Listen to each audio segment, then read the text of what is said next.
Nabuo ang galit ninyo sa akin ngayon.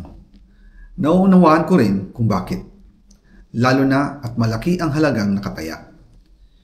Pero bago kayo humusga, hayaan ninyong ipaliwanag ko ang buong katotohanan. Matagal akong hindi nagsalita dahil may direktang utos sa akin.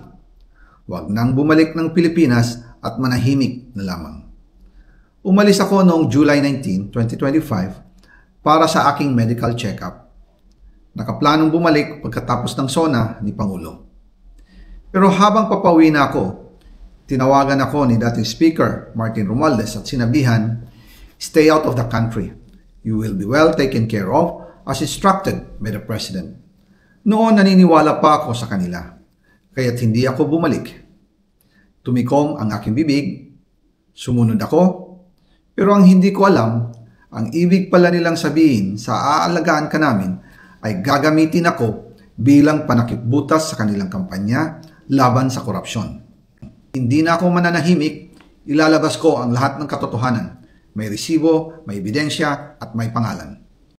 Para sa bawat Pilipino, alam ko na buo ang galit ninyo sa akin ngayon. Nauunawaan ko rin kung bakit, lalo na at malaki ang halagang nakataya. Pero bago kayo humusga, hayaan ninyong ipaliwanag ko ang buong katotohanan. Matagal akong hindi nagsalita dahil may direktang utos sa akin. Huwag nang bumalik ng Pilipinas at manahimik na lamang. Umalis ako noong July 19, 2025 para sa aking medical check-up. Nakaplanong bumalik pagkatapos ng SONA ni Pangulo. Pero habang papauwi na ako, tinawagan ako ni dating Speaker Martin Romualdez at sinabihan, "Stay out of the country. You will be well taken care of as instructed by the President." Noon naniniwala pa ako sa kanila, kaya't hindi ako bumalik. Tumikom ang aking bibig, sumunod ako, pero ang hindi ko alam, ang ibig pala nilang sabihin sa aalagaan ka namin ay gagamitin ako bilang panakipbutas sa kanilang kampanya laban sa korupsyon. Ginawa nila akong poster boy ng kanilang sariling kasinungalingan. Ngayon, hindi na ako mananahimik, ilalabas ko ang lahat ng katotohanan. May resibo, may ebidensya at may pangalan. Nagsimula ito nung tumawag si Sekmina Pangandaman sa akin nung nag-umpisa ang BICAM process last year, 2024. Ang sabi niya, katatapos lang ng meeting nila ni Pangulo at may instructions na mag-insert o magpasok ng 100 billion worth of projects sa BICAM. At sinabi pa ni Sekmina, "You can confirm with Yusek Adrian Bersamin dahil magkasama sila sa meeting ni Pangulong BBM noong araw na yon." Tinawagan ko po agad si Yusek Adrian Bersamin at tinanong ko kung may instruction nga ba ang Pangulo na magpasok ng 100 billion during their meeting. Ang sabi niya ay totoo nga po. Right after our conversation, tinawagan ko po si dating Speaker Martin Romualdez at nireport ko ang instructions ng Presidente to insert the 100 billion projects. At sinabi niya sa akin, what the President wants, he gets.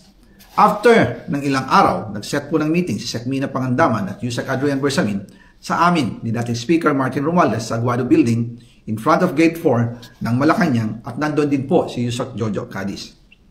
During the meeting, binigay po ni Yusek Adrian Bersamin ang listahan na worth 100 billion. Tinanong ko po si Yusek Adrian kung saan galing ang listahan.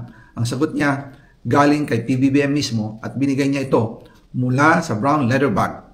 Nung sinabi po ni Yusek Adrian Bersamin yung brown leather bag, naalala ko noong nasa Singapore kami right after the elections of May 2022 sa Hilton Hotel, kami ni dating Speaker Martin and PBBM habang pauwi at pabalik ng Pilipinas, hinabol ng PSG ang brown leather bag at ang sabi ni PBBM, maiwan na lahat, wag lang ang brown leather bag.